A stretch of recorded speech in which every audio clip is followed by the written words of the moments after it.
are going to Charleston. It is a little town just outside of Shores Acre, and this is where we're going crabbing. So the best time to go crabbing is about an hour before the tide changes, because that's when the crabs are the most active. You want to arrive in Shores Acre about an hour, 2 hours before, so that you can get your licenses, get the crab pots, and what else, Bree? The baits. Hi.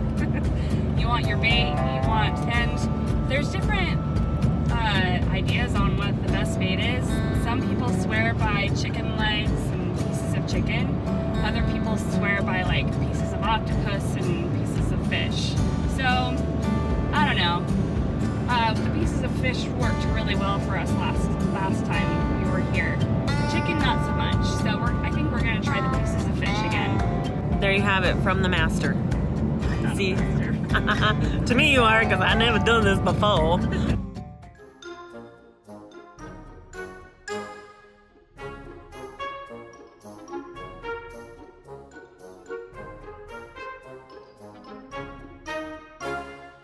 This is a measuring tool that you can tell how big the crabs are.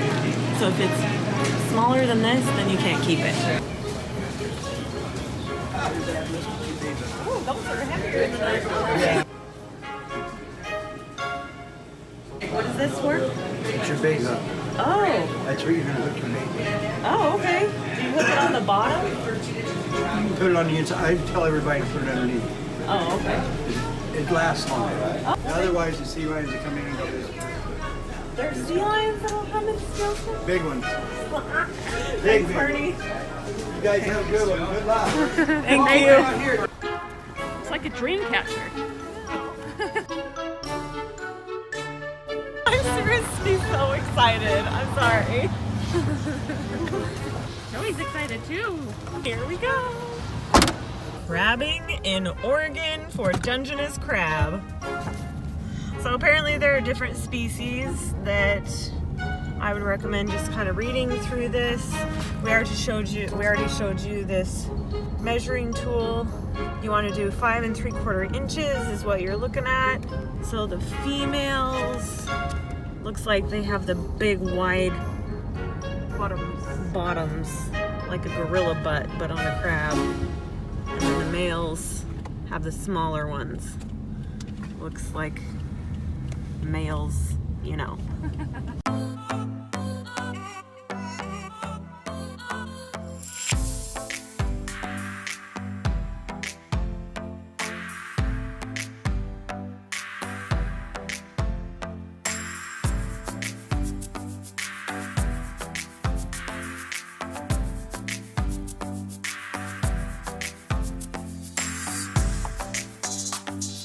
Waiting for me to do the honors.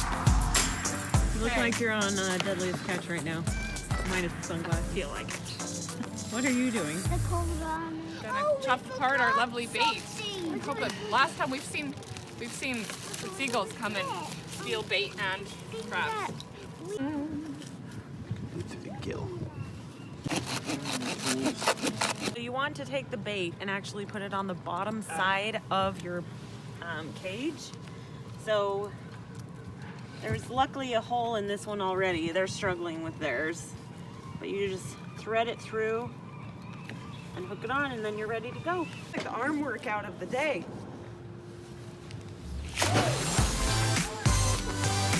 And now we wait. About 10-15 minutes, and then we check the pots.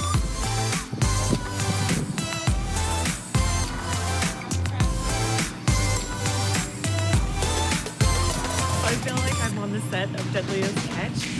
You can see the pots, and then you can see up in, like, you can see the computers and all the paperwork and the buoys. I'm like totally nerding out right now. Fangirl, fangirl.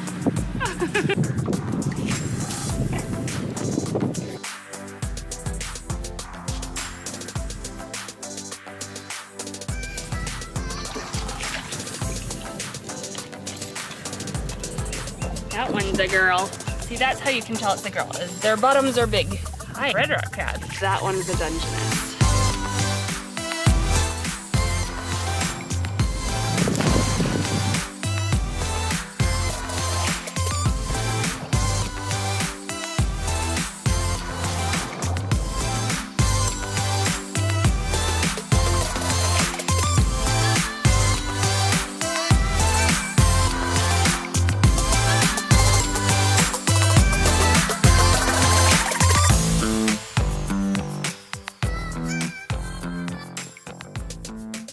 What was your name? I'm Nick. Hi, Nick. So how long have you worked here? I've worked here for about 2 years now. So do you know a lot of the fishermen that come in here? I do. I know most of them come right in and they know me by name. I know them by name. Is this where they get most of their tackle and Yep. gear and stuff? There's a lot of people and a lot of different fishermen that'll come in here and they know exactly what they want and we know exactly what to carry for them and it's a good relationship. What kind of fish can you catch in the bay here off the pier?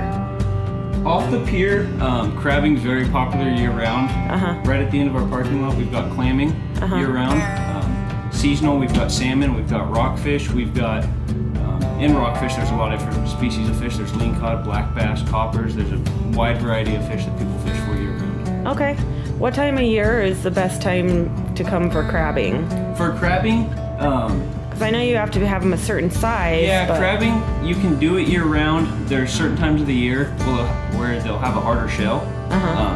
It's known as a soft shell, which is just when there's not as much meat in the crab. Oh, okay. And that tends to run shortly after summer, becomes very popular, and the docks fill up. How many crab could a person expect to catch? Day by day, it varies. The tides are gonna Affect it a lot? Affect that. High tide is gonna be very Best popular. A high slack. There's a period an hour before and an hour after your tide where the tide's not really doing anything. It's just calm and the crab can just walk around, and that's gonna be your best time for crabbing. Okay. What is the best crab to catch? Is it the Dungeness or the Red Rock? A lot of the locals like the Red Rock, but a lot of the visitors they come here for the Dungeness and they don't really know about the Red Rock, but I personally love the Red Rock. It's a real sweet meat. How do you cook it? I like to clean them and then cook them. The Red Rock, you don't get as much meat, but it's super sweet. It's a really good meat. So do you just eat the crab plain, dip it in butter? I dip it in a butter and lemon pepper. I melt some butter, add a little lemon pepper, and then dip my crab in that, and it's really good. What do you eat with the crab? Just the crab itself, or potatoes? I'm a surf and turf type of guy. I like steak and crab. Ah, okay. All right. How do you cook your steak? I like barbecued medium rare. Ah, That's how I okay. do my steak. The bloody kind. Yep. Gotta have blood in my steak. So, of the fishermen that have come through here, are there a lot of crabbing fishermen here? There is. There's a lot of these big commercial boats that you can see right outside of our shop here are commercial crabbing boats. They don't do that year round. They have seasons for things. But the crab are here year round, but they can only crab certain parts of the year. Yeah, I saw one of the commercial fishing boats come in. Yeah. The guys were unloading their bags and getting off and such. So, so I went over to the Lost at Sea cemetery. Okay. That was really because I watch Deadliest Catch a lot. All right, I'm a huge fan. Right. So seeing that over there, it was really moving. Yeah, it can be eye-opening. We have it's pretty common. I don't want to say common, but living here, you see it quite often. You'll see casualties. And it's just part of it's part of the fishery. This bar isn't too bad in general, but we have the Winchester Bay Bar, which is just north of us, and that's the second worst in the state. Why is that? It just has to do with the way that the bar is going to be facing, what direction it's facing, how the wind hits it. That bar in particular gets very nasty. If you go up to the Portland area, the Columbia Bar is horrible.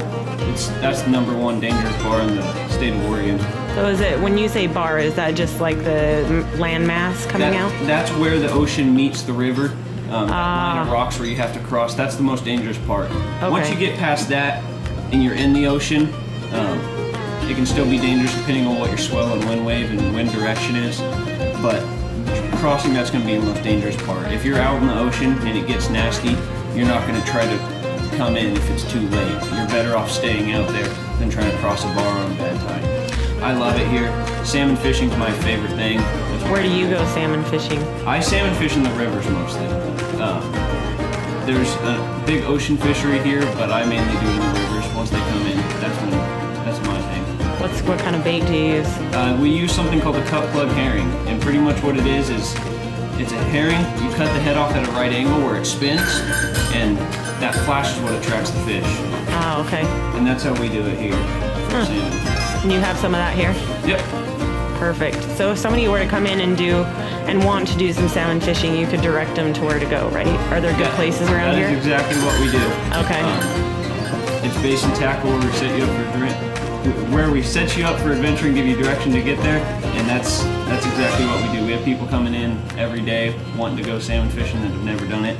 Perfect. We've got the rods, the tackle, the gear. That's what we do. What about guides? Is there guides that can take people out? There's a lot of guides around here, especially when salmon season comes around. Salmon and rockfish are probably the two most popular for guides. A lot of people guide for those. Okay. What about locals? Are the guides usually the locals that are around here? There are a couple guides that'll just come over for that part of the season, but most of the guides live here year round. Okay. Well, thanks so much for your time. You're welcome. So we caught our first crab. It got stuck underneath the pier, but we put it close to the boat. So when it came up, this little guy,